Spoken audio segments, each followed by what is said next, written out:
Welcome to all my dear Bhaiya Bahan in English class today. You are most welcome again to start the same chapter related to Dr.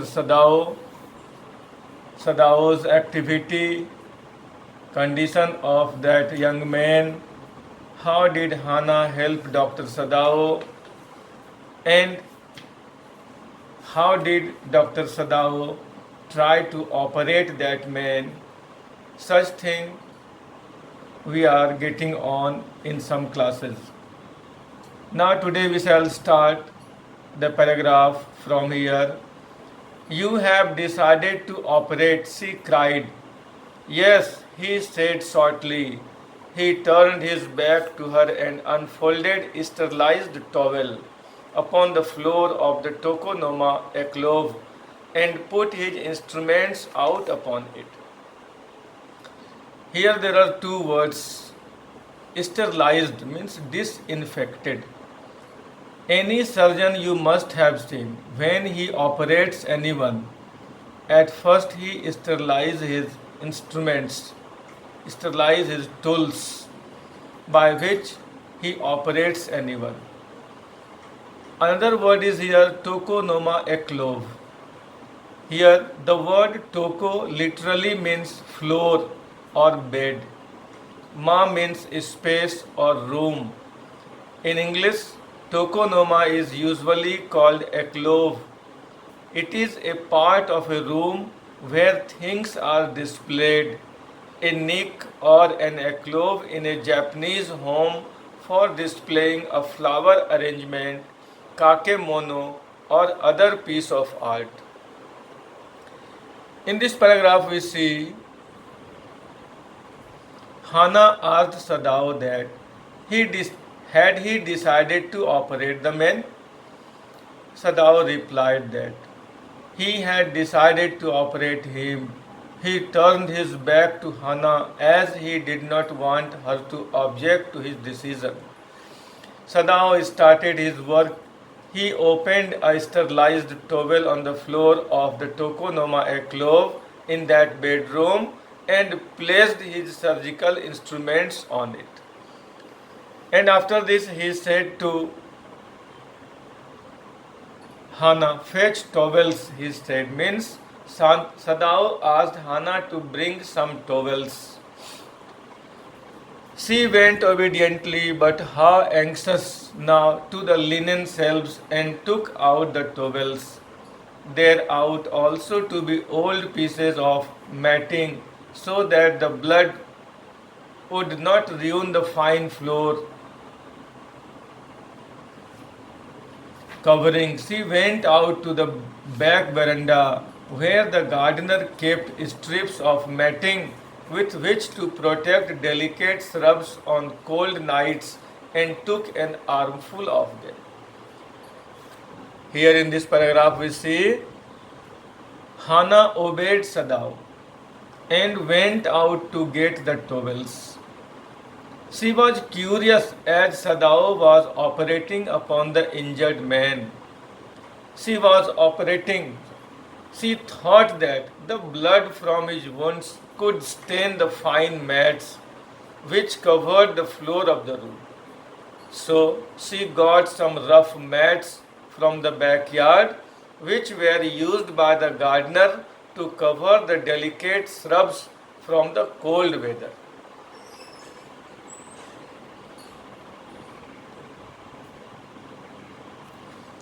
But when she went back into the room, she saw this was useless.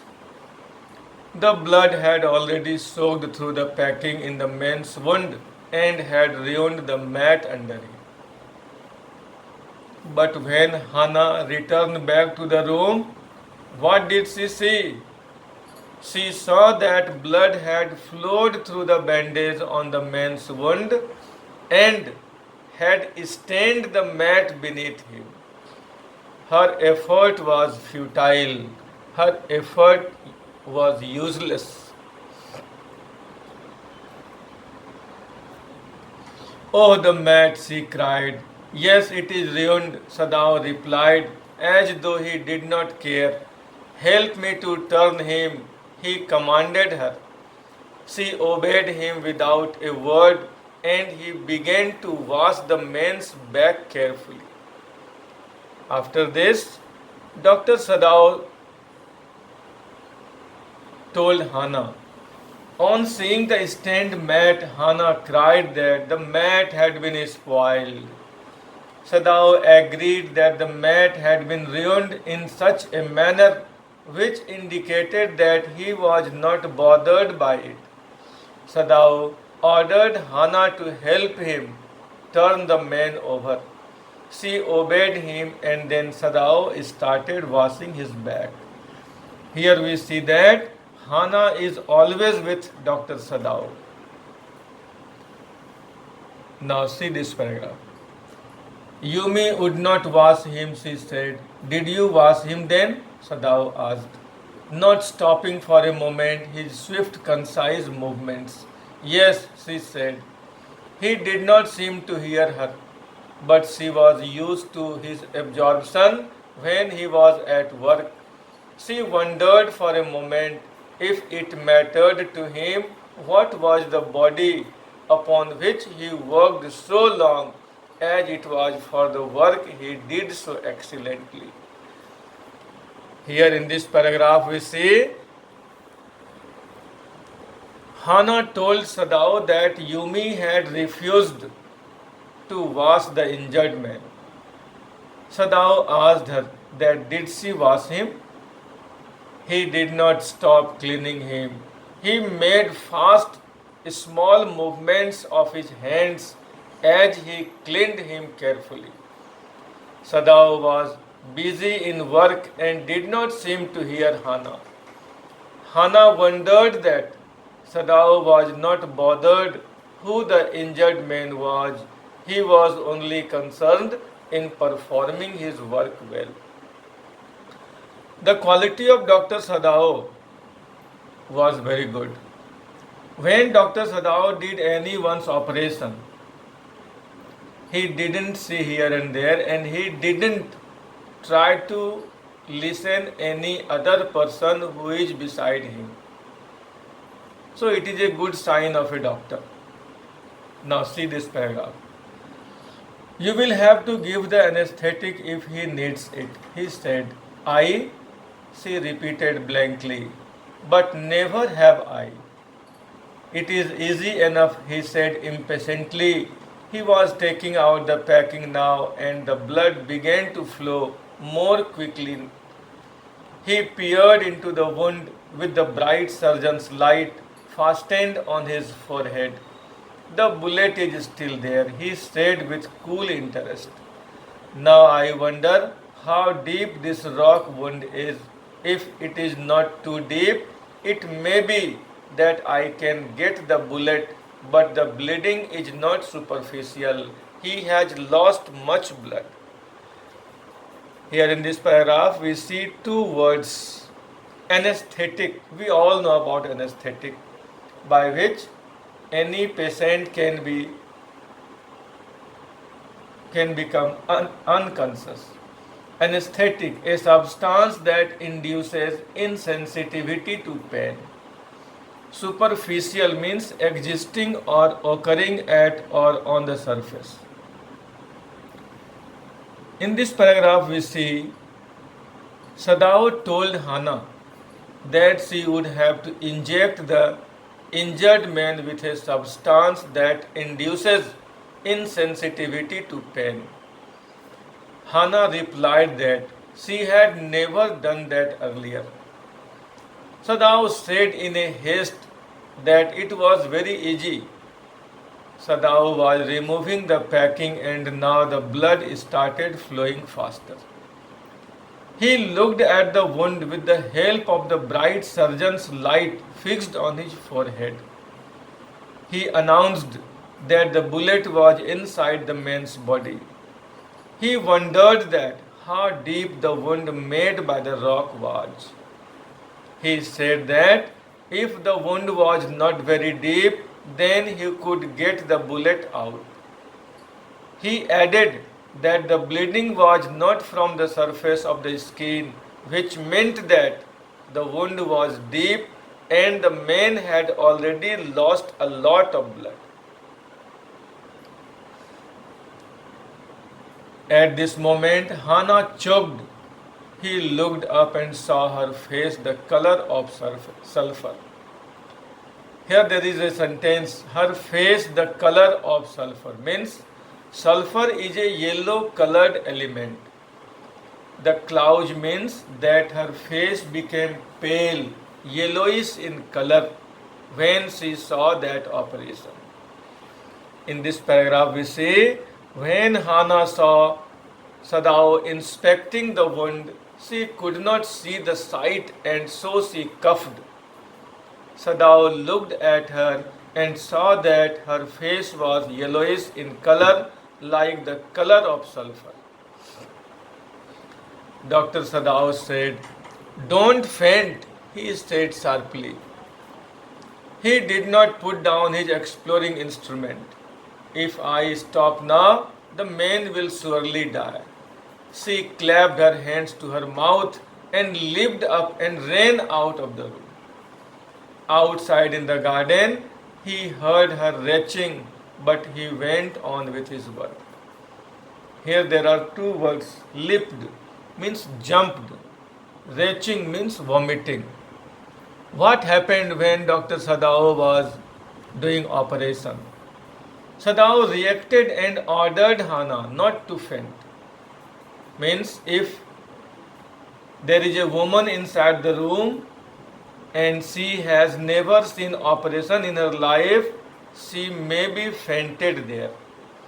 So that Sadao reacted and ordered Hannah not to faint, not to be unconscious there. He did not stop his work and continued inspecting the wound. Sadao said that if he stopped, the injured man would certainly die. Hannah put both her hands on her mouth, jumped up and ran out of the room. Sadao heard her vomiting in the garden, but he continued with his work. When Dr. Sadao was operating on, he was also telling on. It will be better for her to empty her stomach, he thought. He had forgotten that, of course, she had never seen an operation. But her distress and his inability to go to her at once made him impatient and irritable with this man who lay like dead under his knife. In this paragraph we see, as Sadao needed Hannah's help to operate the man, he thought that it would be better for her to empty her stomach so that she would not feel uneasy time and again. He was reminded that Hannah was seeing an operation for the first time and it was not a pleasant thing to see. Sadao was irritated and impatient as his wife was under stress and he was not able to help her due to the man who lay under his knife. He was just like a dead person. Dr. Sadao thought, this man, he thought, there is no reason under heaven why he should live. Here Sadao thought that there was no reason for him to make efforts to save the man, because there was no reason for him to live. On one hand, Dr. Sadao was operating on. On the other hand, he was thinking, why was he doing such work? Unconsciously, this thought made him ruthless and he proceeded swiftly. In his dream, the man moaned, but Sadao paid no heed except to mutter at him. Here there are three words which are important, like ruthless means harsh or merciless. Moaned means made low, soft sounds due to pain. Paid no heed means did not pay attention to. In this paragraph we see Sadao became merciless and started working fast. Suppose a doctor is operating on. and for sometimes you cry in pain. Doctor will not stop. Doctor will continue his work. Otherwise, the injured man will be in trouble. The injured man here moaned, means cried in pain. He said in low voice in his state of unconsciousness. But Sadao kept on working without paying attention to the man's pain. Still, Dr. Sadao said, "Groan," he muttered, "groan if you like. I am not doing this for my own pleasure. In fact, I do not know why I am doing it." When the young man was crying with pain, Sadao said to the injured man that he was free to cry in pain. Sadao was not concerned that the man was in pain. He did not want to operate him and did not have any reason for doing so. The door opened and there was Hannah again. "Where is the anesthetic?" she asked in a clear voice. Sadao motioned with his chin. "It is as well that you came back," he said. "This fellow is beginning to stir." She had the bottle and some cotton in her hand. "But how shall I do it?" she asked. "Simply saturate the cotton and hold it near his nostrils," Sadao replied without delaying for one moment. The intricate detail of his work, when he breathes badly, move it away a little. Here there is a word, beginning to stir means gaining consciousness. Saturate means wet, भिंगाना जिसको बोलते हैं आप. Here in this paragraph we see Hannah entered the room and asked Sadao for the anesthetic which she had to administer to the injured man. Her voice was clear, which shows that now she was prepared to help him. Sadao moved his chin to guide her to the bottle of anesthetic. He added that it was good that she came as the man had started to gain consciousness and it was important to stop him. Hannah held the bottle and some cotton in her hands. She asked what she was supposed to do. He told her to put some anesthetic on the cotton and to place the cotton near the man's nostril. He did not stop his delicate work and added that she should remove the cotton when the man started to breathe badly. So up to here we have seen Dr. Sadao was operating on that man. Hannah was helping him in his work. Dr. Sadao was working and replying also, but he was concentrate on his work. He didn't see here and there. His attention was just on the wound of that man and he was trying to take out the bullets from his body.